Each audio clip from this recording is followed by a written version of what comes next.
We'll read a couple of prepared statements and then we'll take a few questions. Good afternoon. My name is Sean Leet. I'm co-founder and chairman of Horizon Maritime Services and a director of Miabokek Horizon Maritime Services. With me today is Chief Meisel Joe, the Saginaw and chief of the Miabokek First Nation. We are partners in the joint venture that owns the Polar Prince. The Polar Prince is the support vessel for the OceanGate expedition and is on scene in supporting the rescue mission as directed by the U.S. Coast Guard and OceanGate. Today is National Indigenous Peoples Day in Canada. Chief Joe, we acknowledge this day for you, the Miabokek First Nation, and all First Peoples in Newfoundland and Labrador and in Canada. On behalf of myself, Chief Joe, and everyone at Miabokek Horizon Maritime Services and Horizon Maritime Services, I want to say first that our thoughts and focus remain with the crew of the Titan and their families. We wish to thank everyone involved in this rescue mission, especially the U.S. and Canadian Coast Guards, the organizations that have made their marine assets available, including the French government, Technip FMC, Atlantic Towing, DOF, the many private companies who have dropped everything at a moment's notice and without hesitation, and the various crews who are dedicated to bringing the search and rescue mission to a successful conclusion. In addition to the Polar Prince, we have also mobilized the Horizon Arctic to add vessel support for this mission.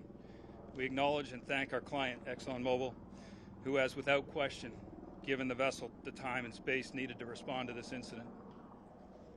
We also thank Premier Andrew Furey for his continuous offers of support from the province of Newfoundland and Labrador. The marine industry in this region is no stranger to responding to difficult incidents.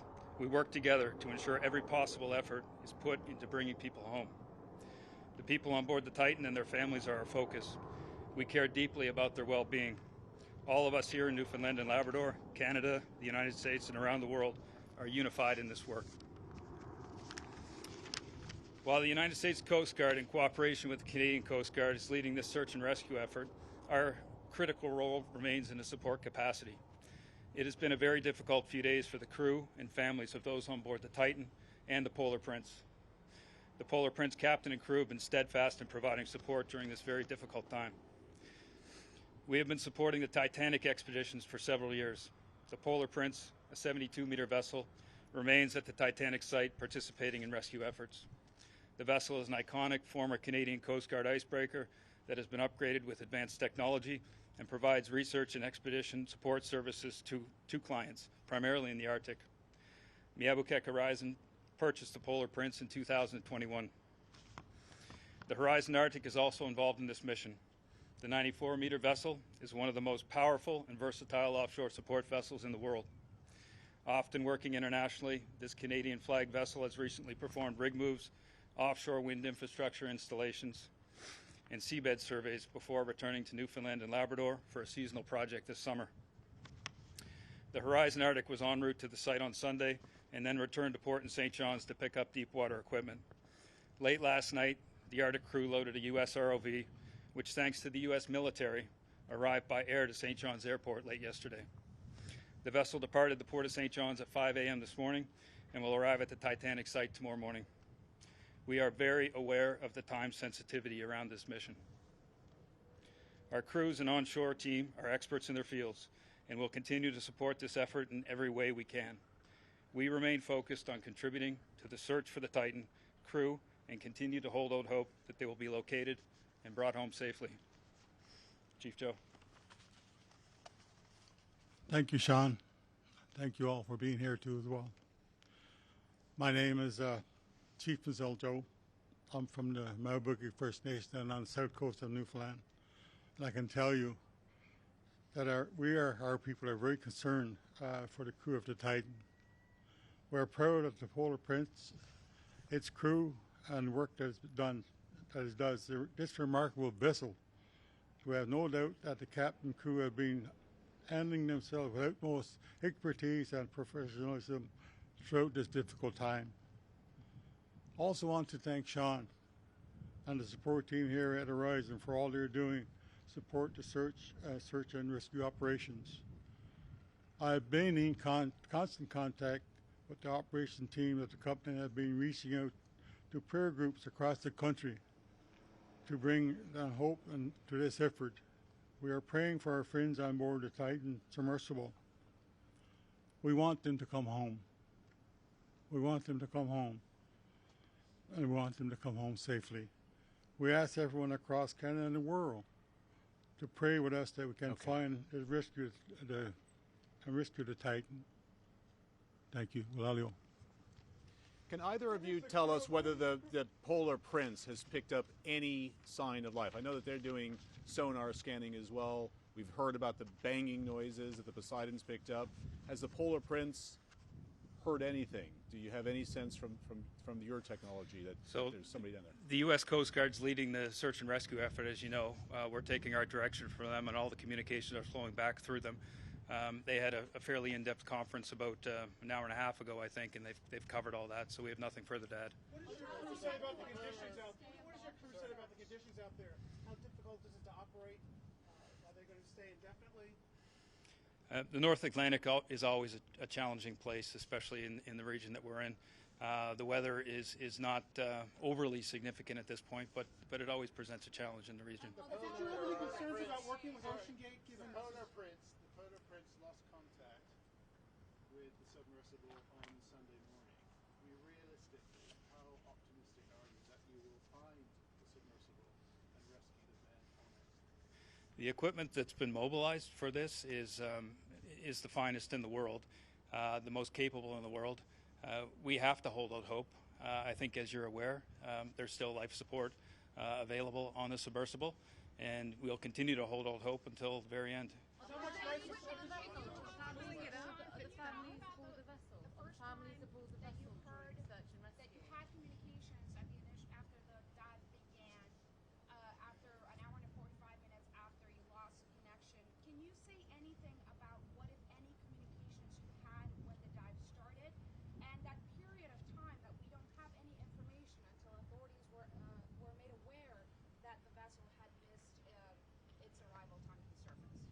All I can tell you there is all protocols were followed for the mission. Sean, I'm getting technical details from the Coast Guard about what's going on. Can you tell us about your staff on the ship? What are they telling you? What is it like out there? What's the mood on the ship? Any of that you can provide us? These are extremely professional and experienced crews. This is an unprecedented situation, but I can assure you that they're handling their responsibilities very professionally and fully focused on trying to find the submersible and bring those people back safely. Did any family members go out on the vessel? Have any family members gone out on the vessel? Don't be asking questions. Are the families aboard the vessels right now during the search and rescue operation? That's a question I can't answer. What support are you giving them? The families? The U.S. Coast Guard's leading the search and rescue effort, and all of that's being funneled through U.S. Coast Guard. Sean, Horizon Maritime does a lot of different things in the world. This is one of them. But I take it this community, this exploration, it sounds they're colleagues. They've been here for many years. They're friends. They're family to you guys. What is that? I mean, you do a lot of things, but what is this situation like? Core values of Miabukek Horizon Maritime Services and Horizon Maritime Services is customer focus, and we're focused on all our customers and all the various missions we operate and making sure that they're carried out with the utmost safety. How many trips have you done with OceanGate? Is there anything out there that's capable of lifting this thing up from the depths that it's presumed to be and bringing it back to the surface? There's a lot of variability around the question you're asking there, but the equipment that is on site and coming to site is the most capable in the world, and some of that equipment is certainly capable of reaching those depths. How much time do you think there's left to be able to, if you were to have success, how much oxygen is left? How much time is there left to be able to actually keep these people alive, get them out alive? There's variability around that question as well, Patrick. It's difficult for me to give you any more detail than the U.S. Coast Guard's already provided in their briefings. Can you say exactly what time your vessel, the Polar Prince, launched the Titan? Exactly, specifically what time Sunday morning? I don't have that off the top of my head. I'm sorry. Can you tell us about the sense of urgency last night with getting the gear off the aircraft, down here with the police escort and onto the ship and out of here? Can you talk us through that with people still working? Yeah, I've been in the marine industry since a very young age and seen a lot of different situations, and I've never seen equipment of that nature move that quickly. The response from the U.S. Coast Guard, the U.S. military, the folks at the airport, The people here, various companies were involved in the mobilization of that equipment to the Arctic. It was done flawlessly. Can you give us more details about what kind of equipment that was? It's a deepwater ROV. And tell us, how long will the Polar Prince stay out in that search area with the crew that was, I guess, expected to only be out there for 8 days or so? How long can it stay out? How long will it stay out during the search effort? It'll stay out until the search is completed.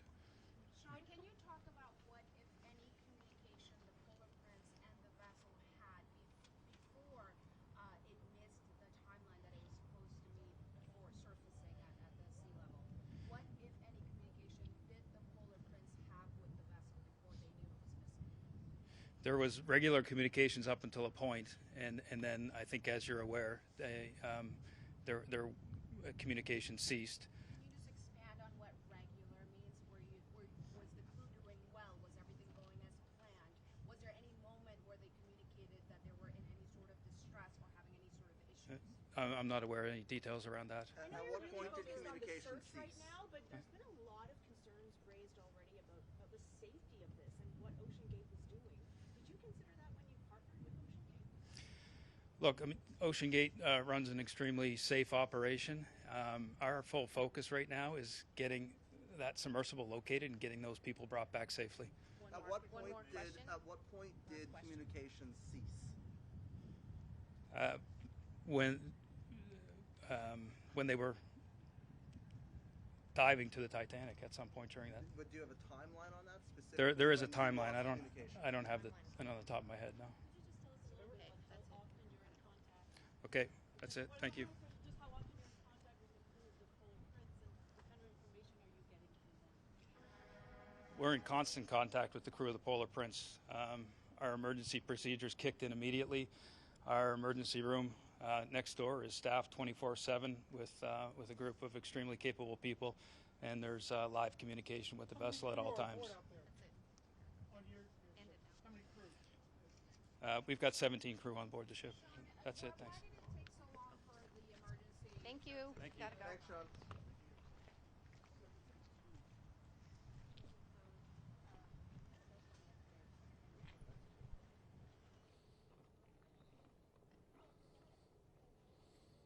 Yep.